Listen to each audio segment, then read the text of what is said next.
Hey all, welcome back. This is Dino the Ops Guy. This is Production Management in Practice, or Stardew Production Management 101.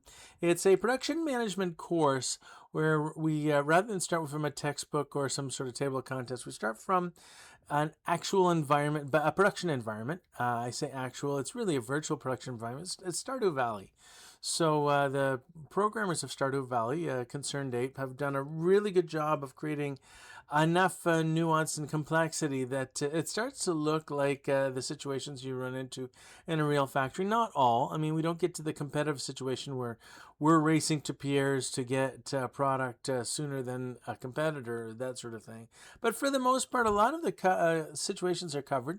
So we're going to use it basically as if you were doing a co-op job in there and learning as you went along in Stardew Valley. So that's kind of how the course is structured. It's episode 48.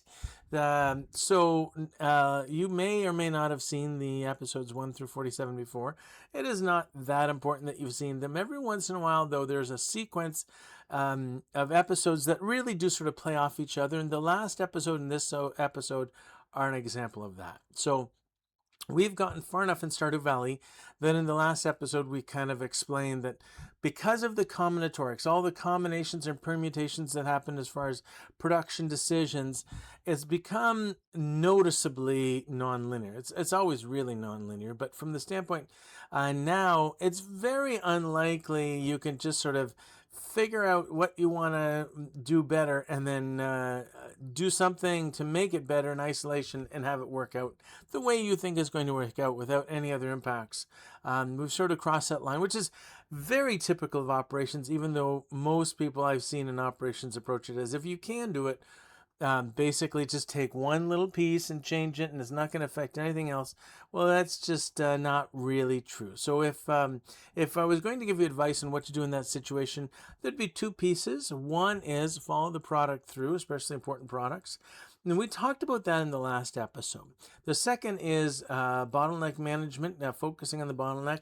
And that's another way to say maybe affecting the bottleneck will affect other things as well, but because the bottleneck is so important, we don't really care that much about the other things it affects.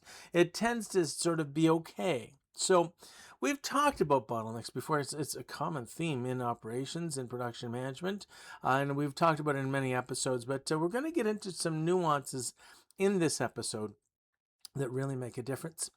I do want to get into those, and again, it's a bit of a continuation from the last last episode where we were saying there are two positive ways nonlinear operations can safely be addressed. The first one we talked about in the last episode is essentially stapling yourself to the part as if it was this. I don't know if they still use work orders, but there used to be this concept of a work order, a piece of paper that would follow the part around. And as you're with the part, you may realize that it stops in a lot of places that it probably should keep going. It gets exposed to defects in a lot of places that you probably want to avoid. It basically comes up to decision points that maybe the decision should have already been made. These types of things where it slows down and experiences one of the 7 wastes, and thus there's an opportunity to make it go faster. And if you're choosing the right products, the most important products, pretty much any time you're going to work on that to essentially use the opportunity to make it better, to make it faster, to make it more productive, it's going to work for the rest of the plant as well because of the importance of that product. The second approach is managing the bottleneck, identifying the bottleneck and tracking where the bottleneck time is spent. So in this case, the waste isn't the time that's spent on a product as it's going through the plant, but the time that is spent on the resource that is the bottleneck. So let's get into that with a little more depth. And the first question we'd have to ask is, what is the bottleneck? And this becomes a bit confusing. It really isn't confusing to the people who use it in everyday parlance, and I'll get to that. But if you're new to the bottleneck, it really does have some confusion attached to it. So there are two answers to the question, what is the bottleneck? The first answer is the resource with the highest utilization. That is really the pretty much the standard gold definition of the bottleneck. But we also consider it as the resource that restricts you from getting to your goal. And usually goal is more money, more sales, more everything. So essentially, it's your limit to infinite money. And this I'm going to identify here as the ideal bottleneck. And as much as we make these the same in a lot of situations, we are, as much as we can make them merge together to be the one bottleneck, the better off we're going to be, even though there's a lot of situations where they are not the same. So if I'm looking at the first part, the utilization, if I'm finding the bottleneck, if we could get utilization of data on all the resources, we could compare them, and the one with the highest utilization is going to be the bottleneck. So we often assume the bottleneck is 100% utilized because it's the bottleneck, but it's not. It's usually not. So, for example, I've said up until now pretty much that in these episodes that the bottleneck is time during the day, and if I'm being specific about resources, it's Av's time during the day. Because if Av could have more time during the day, then Av could put through more charcoal at the very least, harvest more crops, do some more mining, do some more fishing, do some more foraging. Basically, if Av had more time, we would have more money, perhaps not proportionally. But even with that being true, with that being clear, I have basically back in, I think it was a couple episodes ago, episode 40, I think it was, or thereabouts, where we are getting the barn. And because we missed Robin's regular hours, we went to Robin's shop and we had to be in before 8 o'clock. And then we had to wait for Robin to show up before we left. So we are just, as Av, standing around, just waiting for stuff to happen. This is a classic waste, but it's necessary in this case from the standpoint that if we didn't do this, then we wouldn't have the barn when we wanted the barn, and it would set the whole schedule back.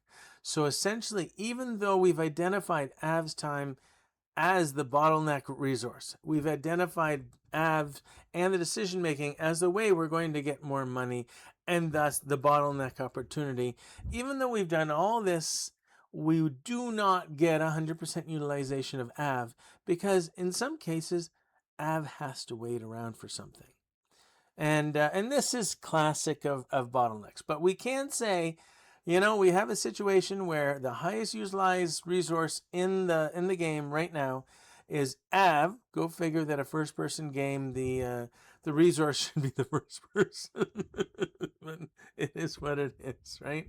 So that's not that surprising. So if we're finding the bottleneck in our Stardew Valley run, Av is the most utilized, so Av's hours in the day are the bottleneck. But is that where the bottleneck should be? And you're thinking, Dino, I don't even know what you're asking here. It is hard to imagine running a game in a first-person situation where it wasn't. However, if I'm telling you we could get more money if Av had more time, and then I tell you we could get more money in other ways that has nothing to do with necessarily Av having more time, but just better use of other resources, then we get maybe elevating the other resources is a better way to basically utilize Av's time and utilize the bottleneck. So for example, bee houses, kegs, jars often create a better return in just a few touches with Av rather than foraging or mining or fishing or any other options as Av has. So we have this situation where ideally what we'd want to do is expand these other things and not just give Av another 10 minutes or 20 minutes, because that's going to get us closer to the goal that we want. So according to theory of constraints, they take this latter approach that we want to get as much money or much close to the goal as we can. And philosophically it's clear that we want to do that. But empirically, how do you test that? Empirically, it becomes problematic. So as a result, we look for empirical evidence to say, high utilization, whatever. And if we do have utilization numbers, that's straightforward. Often they'll use the proxy of inventory, and to say if inventory builds up somewhere, that means there must be a bottleneck after that, because that should be pretty high utilization. Otherwise, that inventory would disappear. So it's not all that accurate, actually. There are better ways of doing it, but in a sort of a proxy situation with less information, that tends to be the way we go. So Ironically, many conversations, including in the goal, where theory of constraints is most demonstrated, they follow the line of questioning, don't you understand what the bottleneck is, or that we have to manage this bottleneck, or don't you understand this piece of equipment is the most important piece of equipment in the plant? And it only makes sense to say that when that piece of equipment, which probably should be the bottleneck, is being underutilized. Otherwise, there's no reason to say it. So even in this situation, in a theory of constraints environment, there's a situation exactly this in the goal, we come up against this notion that we know something is highly utilized, we know something is going to help us get more out of the factory if we could only give it more utilization, and they don't converge. They are not the same. We are basically wasting time on something in utilization where we could be getting more benefit from something else. And usually theory of constraints calls this something else the bottleneck, even though it's not the most utilized. And this isn't really a big deal, honestly. It's a bit of semantics, and it only really, if you were comfortable in this environment, if you were used to this parlance, that would happen all the time, and you'd be able to figure out, much the way as if I said, I came to you with a sad story how I just lost my job yesterday. Well, if you lost it yesterday, then it's no longer your job. Saying it is inaccurate, but everyone knows what I'm saying. Everyone's clear on what. So this is kind of that situation, but from an educational standpoint, from some pedagogy, I do want to create the difference that there are two different situations. So if you wanted to ask, what is our bottleneck in Stardew Valley? In our case, I would say bee house production is our bottleneck, meaning that's what we want to best maximize, the best revenue per touch, if you will. But Av can only make so many bee houses, and thus currently restricts the revenue. And in there, I'm saying our ideal bottleneck is bee houses. We want to get the most out of bee houses, and the most bee houses we can, at least until winter. But our resource restriction to do that, our other bottleneck, is Av's time. So I don't want to spend a lot of time saying, like, this isn't a test question where I'm going to say, show me this part of it, show me that part of it. I just want it to be clear that sometimes what you want to be the bottleneck, and what you think is the bottleneck, and what you hope is the bottleneck, and structurally should be the bottleneck, is not the thing that's causing us the problems. And we have to put our focus on the thing that's causing us the problems and maximize that, if you will. So, let's give you two situations that are possible. One, your production is structured so that the bottleneck is obvious, right? You have either a very linear set of production, or, everything sort of works in line. Even in a V arrangement, you decide once you've gone past this point, everything sort of flows towards the customer. So before that, we have to schedule, but once we get there, it just sort of does its own thing. So that's the first situation. The second situation is your production is so complicated, and I've seen many of these, where there's no obvious bottleneck.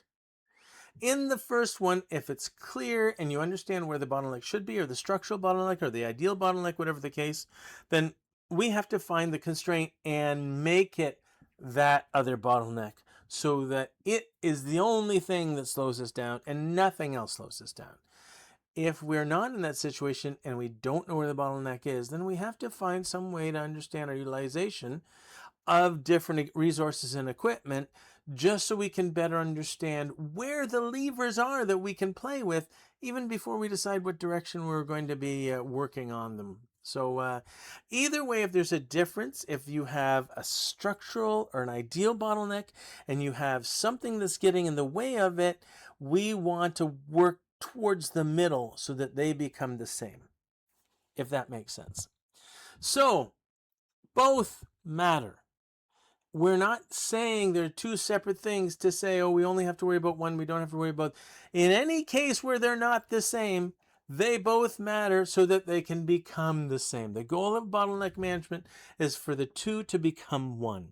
So start with the resource that restricts us. In this case, Av's time. Start with Av's time and say, how can we manage Av's time not to just get more Av's time, because that's going to be valuable, but to have it help out the thing that's going to make us the most money fastest. And in the summer and fall, it's going to be bee houses. And in the winter, it's probably going to be kegs, and we can do a calculation at the time. But it's not just Av's time.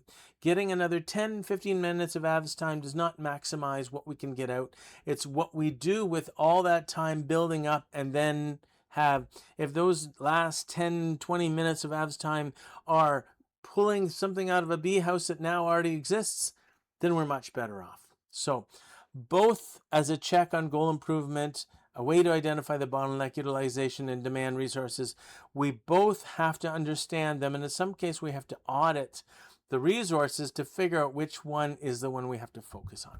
So this goes back to the theory of constraints. Again, this comes right out of the book, The Goal. And I've put basically the title and the authors on the bottom if you want to research on yourself. It's a novel. It's not a textbook.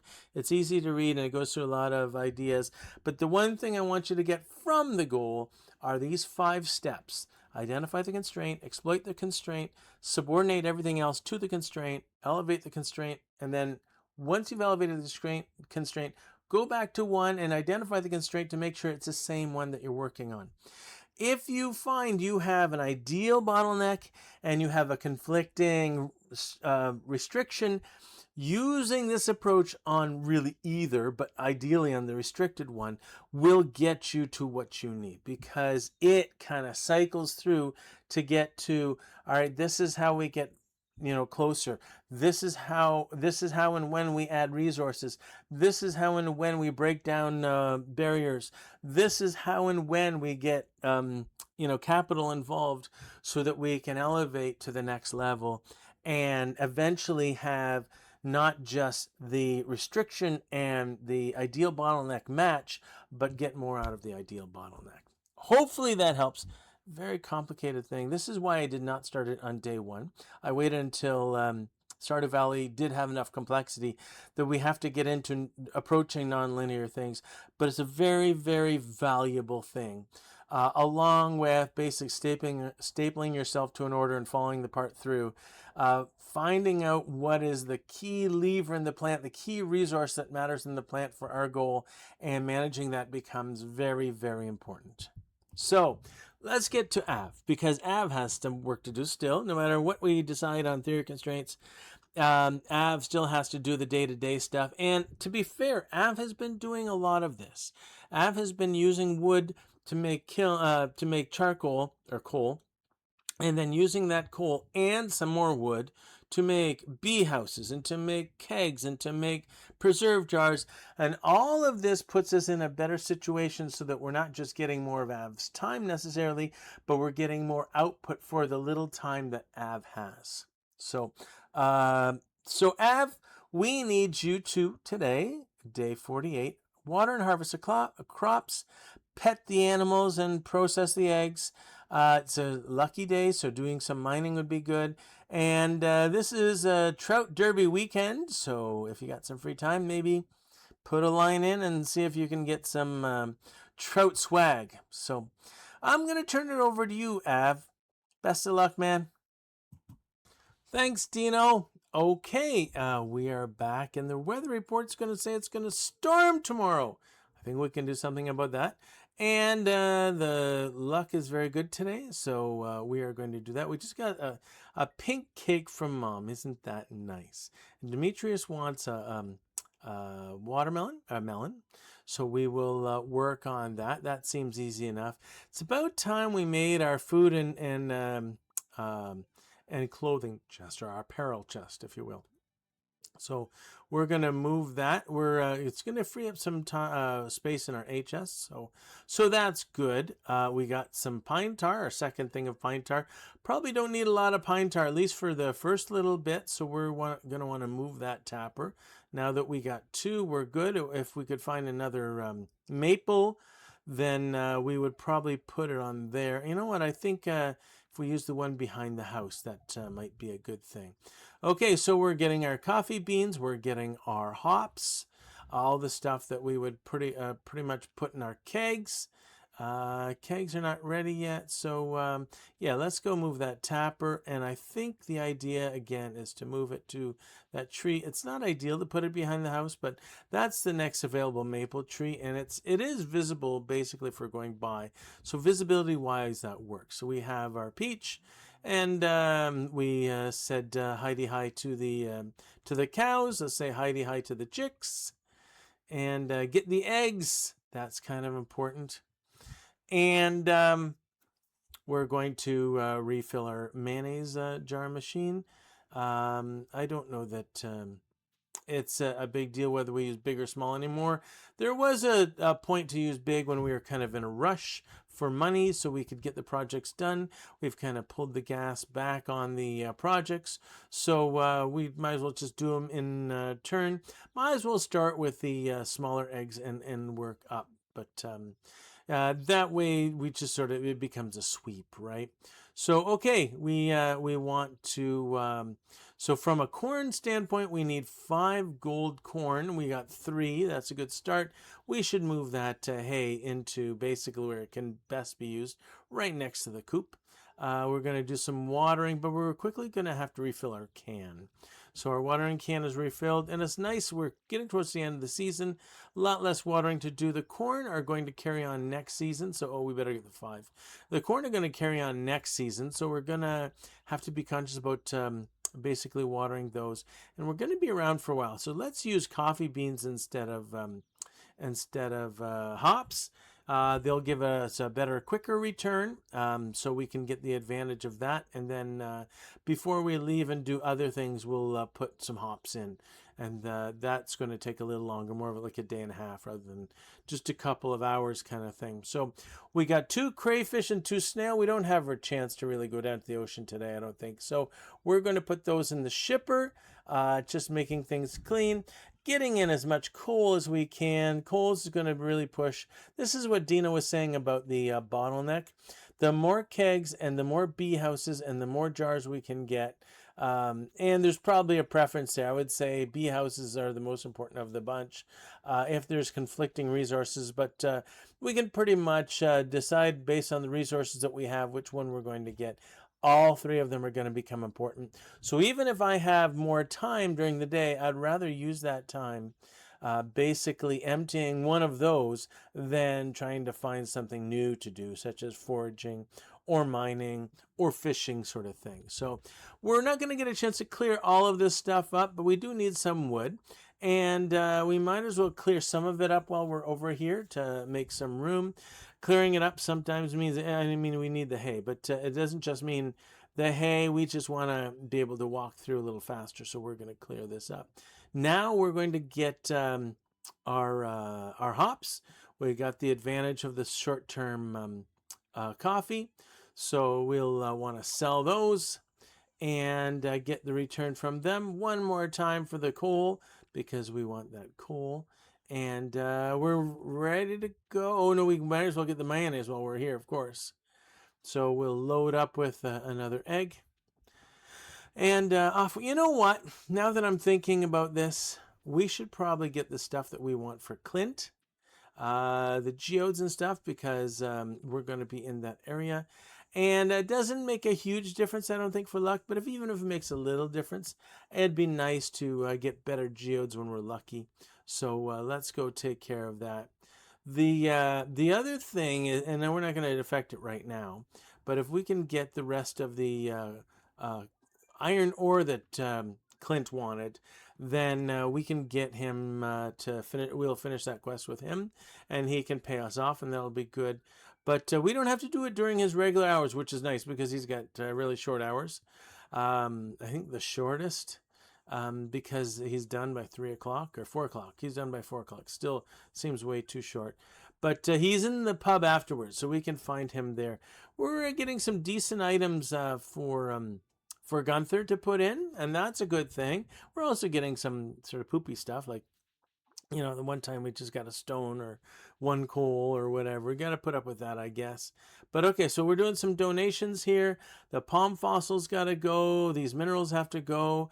And then it says we got reward. No, none of those rewards we want.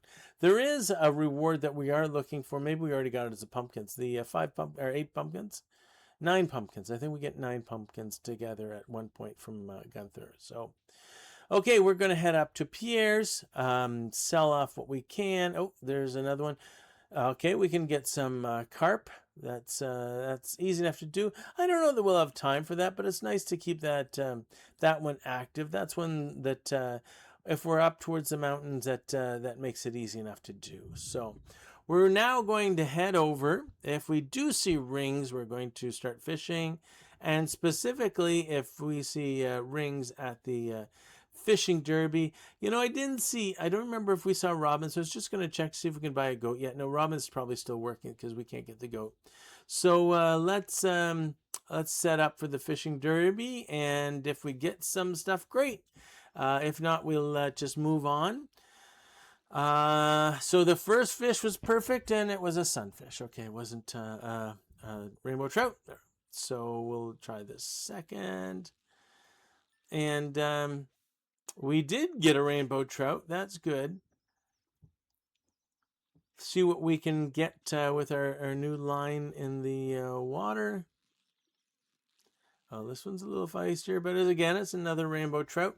So we got 2 rainbow trouts, and we got a sunfish, and a little bit of green algae. The other thing I'm concerning is we're not getting as many bites as you would normally expect speed-wise. So I think we've had enough. And normally for the derby, even though we're catching a rainbow trout, which is what the derby wants us to do, there's supposed to be some tags that come with them, and we didn't get any tags. And I don't know if that means we just didn't fish right or what it is, but it really does mean that we're not going to get any of the swag. So we don't get any of the rewards for that. So we've had enough of that. So we got rid of that stone. That was a bit in the way. We got rid of that log for hardwood. Let's balance these out.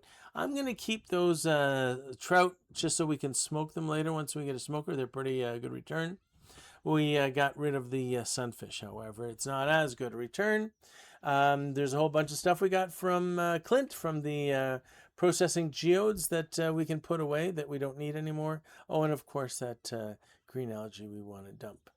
So, okay. Let's see where we are at.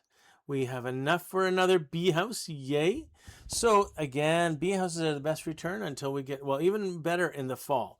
But certainly once we get to the fall, it's the best return until we get to winter. And then we have to rely on other returns. But it does better than really I can do if I'm looking for work somewhere else. I'd rather have some time to spend on the bee house because for one step at the bee house, just pulling something off the top, I'm going to get north of 300, which is pretty good. So we're not going to do the fishing of the carp today, but we are going to try and get into the ores because I think there's only one ore that we need, one more ore that we need, some iron ore. We'll head down to the frosty levels, see if we can get that. Try and keep the frost jellies in front of us, and that we effectively did that. I don't see anything iron ore related. We could randomly hit stones, but I think I'd rather just randomly hit another floor. We got a ladder, so we can explore more if we don't see any iron, and we don't see any iron. So let's hit the new floor. That's so aquamarine. That's not iron. And there's some copper. Happy to take the copper and happy to take the big stones. But still looking for iron so we can finish that. Oh, there it is. We got it. And it's closer to go down the ladder than up the ladder, so we'll do that. And there's a little more iron. Clint's not going to give us any more for it, but it's nice to have the iron nonetheless. So we're going to head into town, follow Clint's path just in case he's not there yet. It's actually late enough. I think he might already be there. But either way, we haven't lost anything. Going in, see Clint, we talk, and he gives us money. Isn't that great?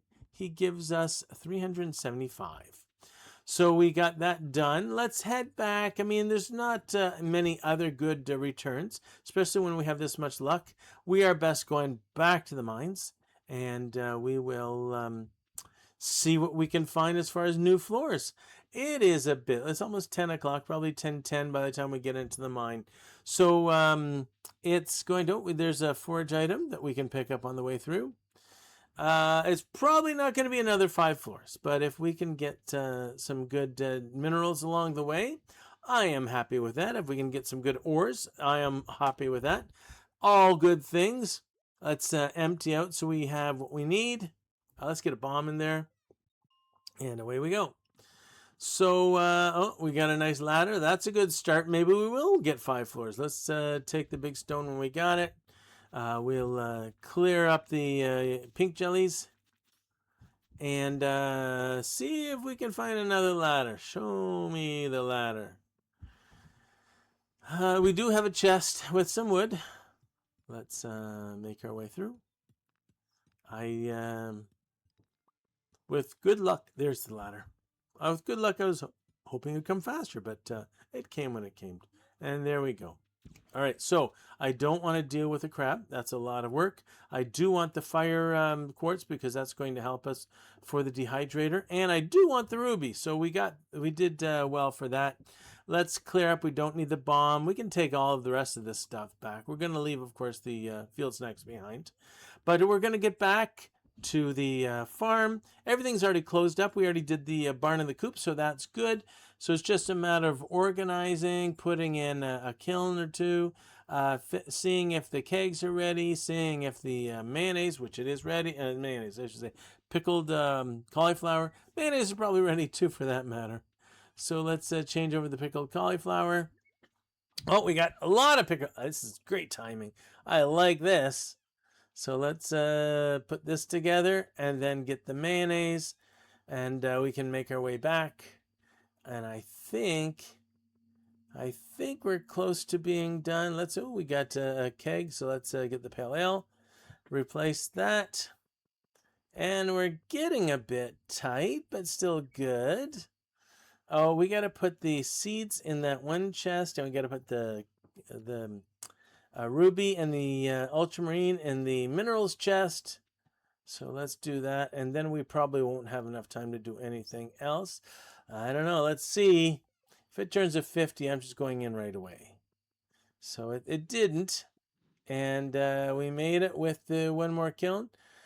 And we're safe in bed. Doesn't that feel better? We hit level 9 farming, and for that, the best part of that is we can do a seed maker. That's nice to have.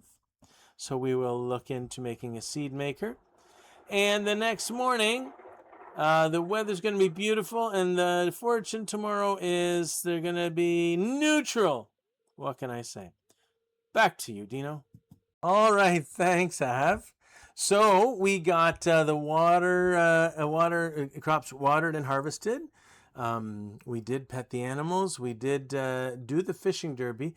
We didn't get any tags. I think Av's doing everything all right, but maybe luck just wasn't on our side. I don't know what's up with that. But I do want to cover from the project standpoint. We got 6,338 revenue today. We spent 400 processing geodes. So we're above where we need, at least from a trajectory standpoint. We are not above where we need because of history has put us back.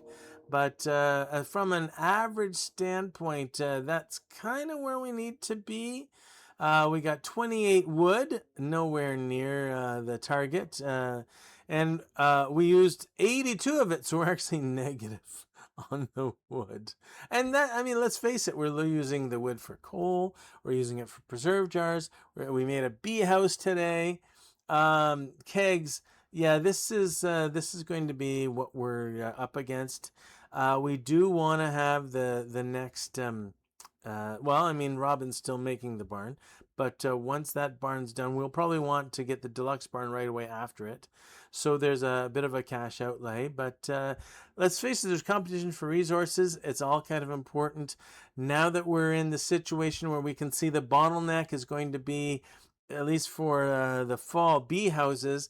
I think we're better off maybe doing some bee houses, especially since we were lucky enough to find some of the stuff at the traveling cart that we needed, such as the rabbit's foot, such as, I think we even got the truffle. So those types of things are really from the barn and the third level deluxe barn and deluxe coop, that essentially if we run out of room on those, we already have them, so we don't really miss anything. So maybe it is better that we're using the wood the way we are. And of course, stone-wise, we got 47 stone. We need 71 on the target level. Overall, let's just say our priorities have shifted a bit. We still want that next deluxe barn once this barn is done. But it's less about where we are. And I think to some extent, setting up the project, getting Av in the habit of looking at wood, looking at stone, and even looking at cash flow, even though it wasn't as effective overall, I think really gave us a boost in the beginning. So I'm glad we did it. But when it comes to this, I think it just comes down to we're going to take the time we need. So hopefully you're getting something out of this. Maybe there was enough education in this that made it a little different, hopefully better. If there's any comments you have, please leave those comments in the comment section, because I'd love to hear them. But other than that, I really love to see you in the next episode. And until then, this is Dino the Ops Guy, and I'm signing off.